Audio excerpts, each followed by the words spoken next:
Hello student, in today's video lecture we will take friction. Friction is an opposing force. Friction क्या है बच्चे? Opposing force that comes into play. कब आएगा आपका? When one body actually moves or slides या rolls over the another body or even tries to move over the surface of another body. यानी कि कोई भी बॉडी है, मान लो कोई भी पेन है, मान लो इस पेन के ऊपर मैंने फोर्स लगाया तो ये किसी सरफेस के ऊपर है, मान लो इस तरह से, तो कुछ देर के बाद ये पेन अपने आप रुक जाता है। या किसी बॉल का एग्जांपल ले, वो बॉल अपने आप रुक जाती है। या साइकिल के पेडल लगाने अगर हम बंद कर देते हैं तो कुछ देर के बाद साइकिल अपने आप रुक जाती है। तो इन सब के पीछे क्या कारण है? आपका फ्रिक्शनल फोर्स। क्या कारण है, बट क्या कॉज है इनके पीछे? Frictional force. फ्रिक्शनल फोर्स कैसा होगा? आपका अपोजिंग फोर्स होगा। कब आएगा बॉडी उसमें, इसमें कब आएगा? Comes into play. कब आएगा? जब जैसे ही मैंने इसके ऊपर अप्लाइड फोर्स लगाया, इस ब्लॉक के ऊपर किसी सरफेस के ऊपर रखा हुआ है, अप्लाइड फोर्स इस डायरेक्शन में, तो ये ब्लॉक इस डायरेक्शन में मान लो मोशन कर रहा है। या आपका स्टार्टिंग में देखते हैं कि ये इसके ऊपर मैंने 2 न्यूटन का फोर्स लगाया या 1 न्यूटन का फोर्स लगाया, तो आपका 1 न्यूटन ही आपका क्या लगाया मैंने? पहले 2 न्यूटन का फोर्स लगाया, ये ब्लॉक मूव नहीं कर रहा है। 2 न्यूटन का फोर्स लगाया तब भी ब्लॉक मूव नहीं कर रहा है। 3 न्यूटन का अप्लाई करा तब भी ब्लॉक मूव नहीं करा। 4 न्यूटन का लगाया तब भी ब्लॉक नहीं मूव करा। जब मैंने आप यहाँ पे 5 न्यूटन का फोर्स लगाया तो ब्लॉक क्या कर गया है? मूव कर गया। ब्लॉक क्या कर गया है?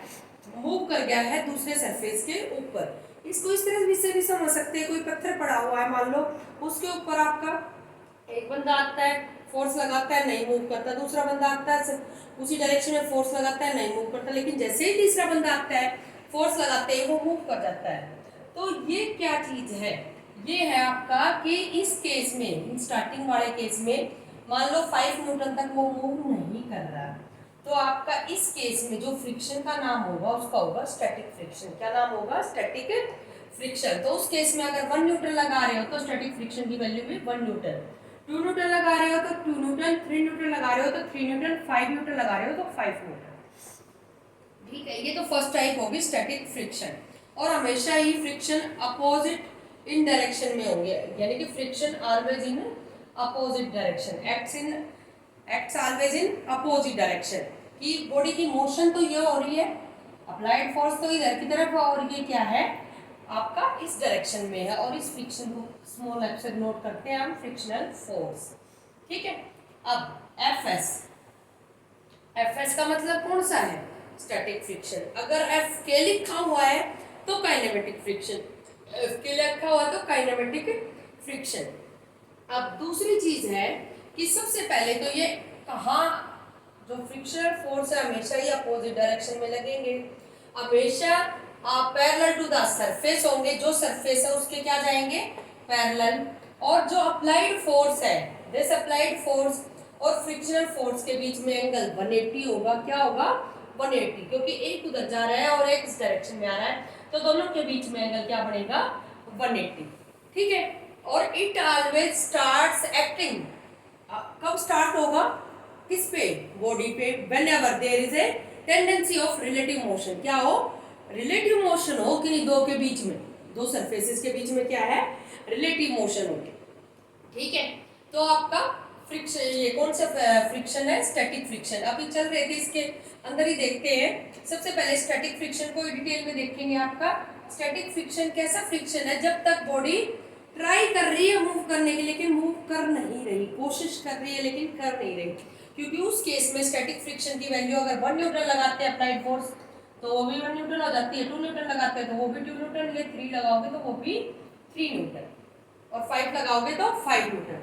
लेकिन जैसे ही मैंने 6 न्यूटन फोर्स अप्लाई करा, बॉडी ने मूव करना स्टार्ट कर दिया, इस ब्लॉक ने मूव करना स्टार्ट कर दिया, तो उस केस में जो फ्रिक्शन आएगा, अपोजिट फोर्स आएगा, उसको बोलेंगे काइनेमेटिक फ्रिक्शन। क्या बोलेंगे? Kinematic friction. Kinematic friction. अब मान लो बॉडी ने कब स्टार्ट करा? आपका 6 न्यूटन पे स्टार्ट करा है। अगर बॉडी की कंडीशन ये है 5.99 न्यूटन या 5.99999 न्यूटन, तो उस केस में जो अपोजिट फोर्स होगा उसको बोलेंगे लिमिटिंग फ्रिक्शन। क्या बोलेंगे? Limiting friction. कौन सा फ्रिक्शन होता है? जब बिल्कुल बॉडी किनारे के ऊपर है, मूव करने के बिल्कुल किनारे के ऊपर, कि थोड़ा सा और फोर्स लगाते हल्का सा टिल्ट करते ही वो क्या है, मूव कर जाएगी। तो आपका इस केस में यानी कि तीन तरह के फ्रिक्शन होंगे। स्टैटिक फ्रिक्शन जब वो ट्राई कर रही हो मूव करने की, लिमिटिंग फ्रिक्शन बिल्कुल किनारे पे हो, मूव करानी है बिल्कुल किनारे पे मूव करने वाली है, और काइनेमेटिक फ्रिक्शन जब आपकी एक बॉडी दूसरी बॉडी के ऊपर मूव कर रही है। उसके एक बॉडी दूसरी बॉडी के ऊपर क्या कर रही है बेटा? Laws of limiting friction. Law मतलब क्या नियम है लिमिटिंग फ्रिक्शन के लिए? फर्स्ट लॉ क्या है? Depends on the nature of the surfaces in contact, कि किस तरह के सरफेसेस आपस में कंटेक्ट में है उनके ऊपर डिपेंड करेगा, और there state of polish. State of polish means rough surface है या स्मूथ सरफेस है, ठीक है। उसके बाद आपका limiting friction acts tangential to the two surfaces in contact, यानी कि आपका दो सरफेसेस है और आपस में क्या है, कंटेक्ट में है। कंटेक्ट में है तो यहाँ पे इसके टेंजेंशियल यानी कि इस डायरेक्शन में आपका बैकवर्ड डायरेक्शन में लगेगा। अगर फॉरवर्ड डायरेक्शन में मोशन हो रही है तो the limiting friction acts tangential to the two surfaces in contact and in a direction opposite to the direction of a motion of the body, ठीक है। ये मोशन उधर हो रही थी, अप्लाइड फोर्स उस डायरेक्शन में था फॉरवर्ड में, और तो बैकवर्ड में आपका क्या लगेगा, फ्रिक्शनल फोर्स लगेगा।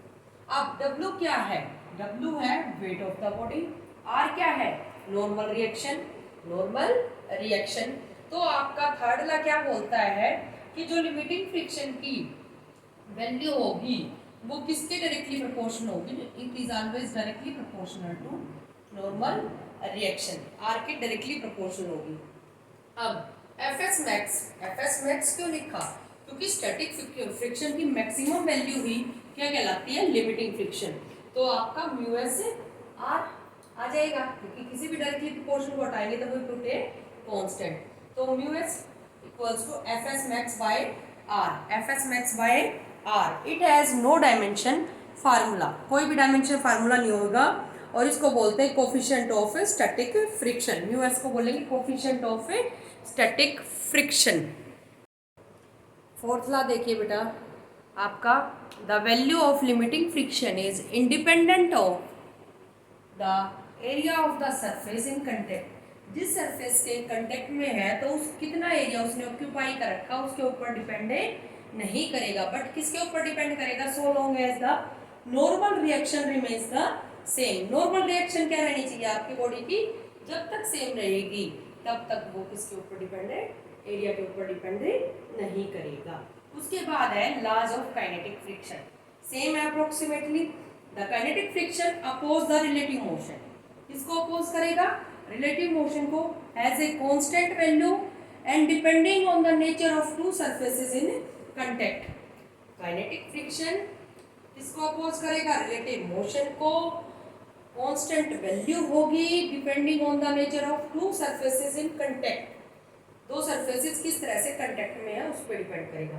द वैल्यू ऑफ एफ के means kinetic friction is independent on the of the area of contact so long as the normal reaction remains the same. This point and this point is same, कि जब तक value क्या है independent रहेगी area के ऊपर, जब तक नॉर्मल रिएक्शन क्या रहेगा?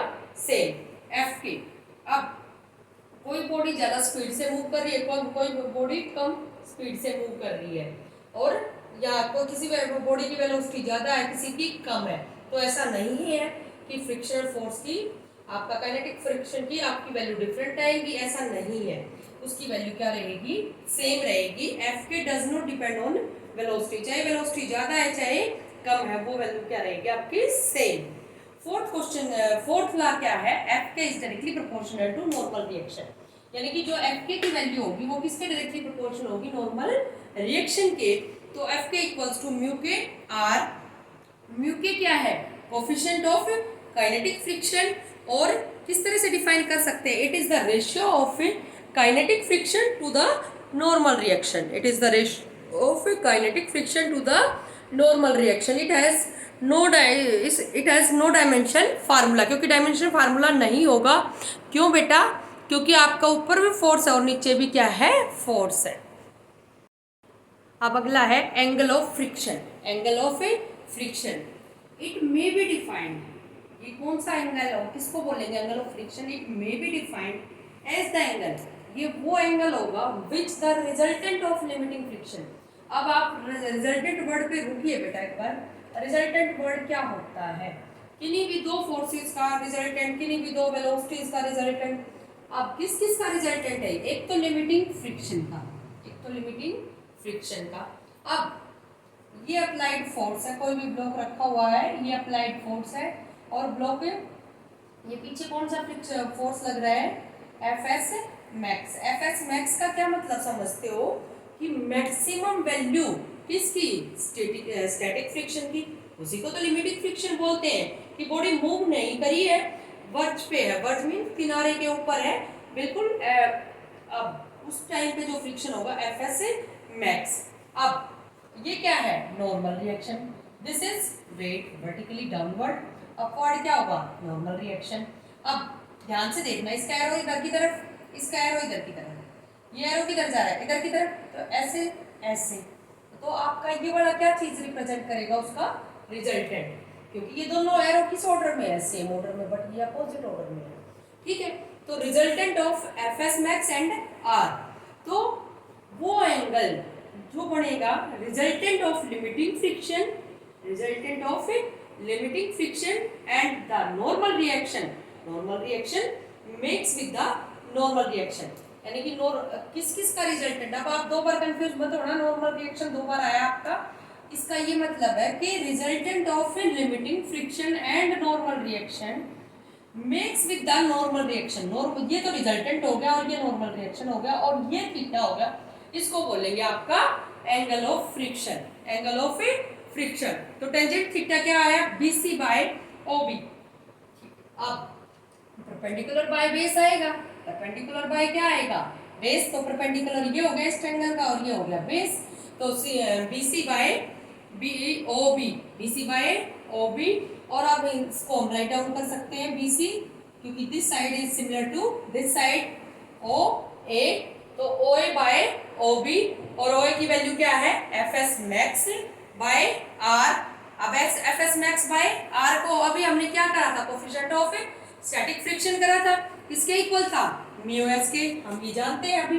ठीक है, तो आपका फर्स्ट इक्वेशन क्या बन जाएगी? Mu S equals to tangent theta, mu S equals to tangent theta. अब देखिए बेटा angle of repose. Angle of repose क्या है? सबसे पहले इसकी डेफिनेशन लेते हैं। तो क्या है? यह वह कम से कम एंगल होगा किस पे? इंक्लाइन प्लेन पे। इंक्लाइन प्लेन समझते हो? किसी इस तरह से स्लांट के ऊपर कोई भी है, सीढ़ियाँ बनी हुई है ऐसे स्लांट में, और ये एंगल फाई है। इसके ऊपर कोई ऑब्जेक्ट रखा और इस तरह से एडजस्ट कर रखा है कि ऑब्जेक्ट रखते ही कहाँ आएगा? नीचे की तरफ आएगा। तो ये वही एंगल है, जो ये एंगल होगा फाई, उसको बोलेंगे angle of repose. It is the minimum angle that an inclined plane makes with the horizontal. किसके साथ बनाया? हॉरिजॉन्टल के साथ। व्हेन, कब? When a body placed on it, जब बॉडी उसके ऊपर रखी जाए, just begin to slide down, just begins to slide down, कहाँ जाए? नीचे की तरफ। तो अब आपने देखना है कि अगर आपका ये तो नॉर्मल रिएक्शन, ये क्या है? उसका नॉर्मल रिएक्शन, तो आपका mg है ना, यहाँ से कितना शिफ्ट कर जाएगा? फाई एंगल पे शिफ्ट कर जाएगा। ठीक है, फाई एंगल पे शिफ्ट कर गया, इसको फाई बोलते हैं एंगल ऑफ रिपोज को। तो आपका फाई एंगल पे शिफ्ट कर गया, तो इसके कंपोनेंट रिजॉल्व करिए, क्योंकि वेट एक ही तरह का फोर्स है, फोर्स है। तो आपका कंपोनेंट रिजॉल्व करेंगे इस तरह से। तो आपका कंपोनेंट रिजॉल्व करने के बाद बताइए, जो फाई के साथ वाला होता है उसके साथ mg cos फाई आता है, और जो साथ इसके फाई के सामने वाला होगा उसके साथ क्या आएगा? mg sin phi. ये mg sin फाई है, तो ये भी क्या बनेगा? mg sin phi. दोबारा फिर देख लो कि ये फाई यहाँ से क्या हो गया है? जैसे जैसे हमने इसको वेट ऐसे रखा हुआ था, अब मैंने इसके ऊपर कोई वेट रखा हुआ, तो जैसे जैसे वेट को इस तरह से करेंगे तो हमारी जो वेट है बॉडी का वो भी क्या है? फाई एंगल से डिस्प्लेस कर जाएगा। तो वेट यहाँ आ गया। अब इसके कंपोनेंट रिजॉल्व करो, कंपोनेंट रिजॉल्व करोगे तो ये mg cos फाई बना, क्योंकि फाई के साथ वाला जो होगा वो mg cos फाई और जो सामने वाला है वो क्या बनेगा mg sin फाई। ठीक है, अब ध्यान से देखना, फिगर में क्लियर है सारी चीजें। r balance mg cos phi, r balance mg cos phi. अब उसके बाद और fs max balance mg sin phi. तो आप इसकी थ्योरी लिखना चाहो तो क्या लिखोगे? Consider a body of mass m placed in an inclined plane whose angle of repose is phi and the weight after resolving the component of weight we get two component mg cos phi and mg sin phi. mg cos phi balance reaction of the weight body and mg sin phi balance the fs max. fs max means limiting friction की value को क्या करें, आपका balance करेगा। और यहाँ पे अब आपका fs max mg sin phi हो गया, mg cos phi किसके इक्वल हो गया? r के डिवाइड कर दो, डिवाइड करने के बाद fs max by r equals to tangent phi, fs max by r equals to tangent phi। तो टेंजेंट phi इक्वल्स टू क्या आ गया है? Mu S. Tangent phi equals to mu S. तो आपका लास्ट में यहाँ पे लाइन लिखी हुई है theta equals to phi. Theta equals to phi कैसे आया? अभी कुछ देर पहले हमने निकाला था इसी में, पिछले आर्टिकल में, mu equals to tangent theta, mu S equals to tangent theta. एक रिलेशन ये था किस केस में? फोर्स ऑफ फ्रिक्शन के, एंगल ऑफ फ्रिक्शन के केस में। और ये किसके केस में? एंगल ऑफ रिपोज के केस में। तो आपका mu S left hand side दोनों की सेम है, तो ये सेम होने की वजह से थीटा इक्वल्स टू फाई हो जाएगा, यानी कि एंगल ऑफ रिपोज आपका ये फाई है, तो ये आपका क्या है? थीटा। तो angle of repose equals to angle of friction, angle of repose equals to angle of friction.